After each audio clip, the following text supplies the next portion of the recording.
The rise of Ashoka ಮೂವಿದ ಒಂದು official ಟ್ರೈಲರನ್ನು release ಮಾಡಿದರು. ಈ ಒಂದು ಮೂವಿ ಒಳಗೆ ಸತೀಶ್ ಅವರ ಮೇನ್ ರೋಲ್ ಹೋಗಿರ್ತಾರೋ. ಆನಂತರ ಈ ಒಂದು ಮೂವಿಯನ್ನು ಡೈರೆಕ್ಟ್ ಮಾಡಿದ್ದ ವಿನೋದ್ ಬಿ ದೊಂಡಲಿ ಅವರ. ಈ ಒಂದು ಮೂವಿ ಎದುರು ರಿಲೇಟೆಡ್ ಇರ್ತದೆ ಅಂದ್ರೆ, ಒಂದು ಹಳ್ಳಿ ಐತಿ, ಆ ಹಳ್ಳಿ ಒಳಗೆ ಒಬ್ಬನ ಕಾಟ ಹೆಚ್ಚಾಗೈತಿ. ಆ ಕಾಟಕ್ಕೂ ಅಥವಾ ಅಶೋಕನ ತಂದೆಗೆ ಆದಂಥ ಅವಮಾನಕ್ಕೂ ಎರಡೂ ಕಾರಣಕ್ಕೂ ಗೊತ್ತಿಲ್ಲ. ಯಾವುದೋ ಕಾರಣಕ್ಕೆ ಅಶೋಕ ತನ್ನ ಕೈಯೊಳಗೆ ಕತ್ತಿ ಹಿಡಿದ್ದಾನು. ಆ ಅಶೋಕ ಬೇರೆ ಯಾರೂ ಅಲ್ಲ, ಅದು ನಮ್ಮ ಸತೀಶ್ ಅವರ ಆ್ಯಸ್ ಅ ಮೇನ್ ರೋಲ್ ಆಗಿ ಅಂದ್ರೆ ಅಶೋಕನ ರೋಲ್ ಒಳಗೆ ಅಭಿನಯವನ್ನು ಮಾಡತ್ತಾರೋ. ಇವ್ರದ್ದು ಏನು ಸ್ಟೋರಿ ಲೈನ್ ಇರ್ತೈತೆ ಅಂದ್ರೆ, ಇವರ ಒಂದು ಹಳ್ಳಿ ಒಳಗೆ ಇರ್ತಾರೋ. ಆ ಹಳ್ಳಿಯನ್ನು ಬಿಟ್ಟ ಒಂದು ಸಿಟಿ ಅಂದ್ರೆ ಒಂದು ಹೆಚ್ಚಿನ ವಿದ್ಯಾಭ್ಯಾಸಕ್ಕಾಗಿ ಬೇರೆ ಕಡೆ ಹೋಗಿ ವಾಪಸ್ ಬರ್ತಾರೋ.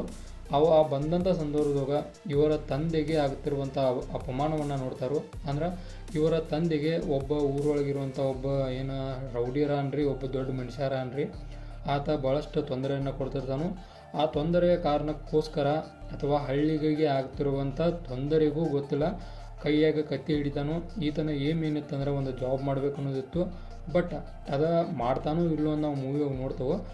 ಈಗ ಒಟ್ಟು ಕೈಯಾಗ ಕತ್ತಿ ಹಿಡ್ದ ಅವರ ಸಂಭಾರಕ್ಕೋಸ್ಕರ ನಿಂತಾನು.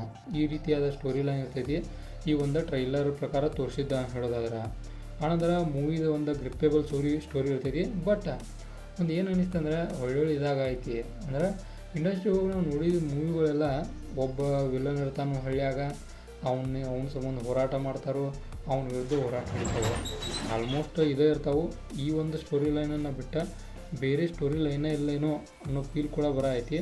ಅಂದ್ರೆ ಒಂದು ಏನೋ ಹೊಸದಷ್ಟು ಟ್ರೈ ಮಾಡತ್ತಿಲ್ಲ. ಈಗ ನಾವು ಲ್ಯಾಂಡ್ಲಾರ್ಡ್ ನೋಡಿದ್ವು, ಆನಂತರ ಬೇರೆ ಬೇರೆ ಅನೇಕ ಮೂವಿಗಳು ನೋಡಿದ್ವು, ಸೇಮ್ ಸ್ಟೋರಿ ಒಳಗೆ ಇರ್ತಾವೆ. ಅಂದ್ರೆ ಇದು ಕೂಡ ಅದೇ ರೀತಿ ಹೋಗೋ ಚಾನ್ಸ್ ಐತಿ. ನೋಡೋಣ ಇದು ಹೆಂಗೆ ಇರ್ತೈತೆ ಅಂತೇಳಿ ಮೂವಿ ಬಂದ ಗುರ್ದಾಕೈತಿ. ಬಟ್ ಒಂದು ಟ್ರೈಲರ್ ಪ್ರಕಾರ ನೋಡೋದಾದ್ರೆ ಈ ಏನು ಸ್ಟೋರಿ ಹೇಳಿಲ್ಲ ಇದೇ ಇರ್ತೈತಿ.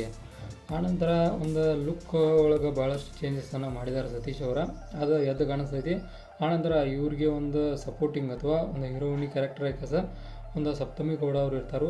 ನೋಡೋಣ ಕಾಂಬಿನೇಷನ್ ಹೊಸದಾಗಿರುವುದರಿಂದ ಯಾವ ರೀತಿಯಾದ ಕಮಾಲ್ ಮಾಡ್ತಾರೆ ಅಂತೇಳಿ. ಇನ್ನು ಒಂದು ಸಾಂಗ್ ಮಾತ್ರ ಭಾಳಷ್ಟು ಬೆಂಕಿ ಇದ್ದಿದ್ರೊಳಗೆ ಆ ಮಹಾದೇವನ ಸಾಂಗ್, ಅದೊಂದು ಇಂಟ್ರೆಸ್ಟಿಂಗ್ ಇತ್ತು. ಆನಂತರ ಇದು ಒಂದು ಯಾವಾಗ ರಿಲೀಸ್ ಆಗಿದೆ ಅಂದ್ರೆ ಫೆಬ್ರವರಿ 27ನೇ ತಾರೀಕಿಗೆ ರಿಲೀಸ್ ಆಗೈತಿ. ಅಲ್ಲಿ ಮಟ್ಟ ಕಾಯೋನು, ವೇಟ್ ಮಾಡೋಣ. ಇದಾಗಿತ್ತು ದ ರೈಸ್ ಆಫ್ ಅಶೋಕ ಮೂವಿದ ಅಫಿಷಿಯಲ್ ಟ್ರೈಲರ್ ರಿವ್ಯೂ. ಇದೇ ಥರ ನಿಮ್ಗೆ ಇನ್ಫಾರ್ಮೇಟಿವ್ ವಿಡಿಯೋಗಳು ಬೇಕಾದ್ರೆ ಚಾನಲ್ ಸಬ್ಸ್ಕ್ರೈಬ್ ಮಾಡ್ಕೊರಿ. Video informative like ಕೊಟ್ಟೋಗ್ರಿ.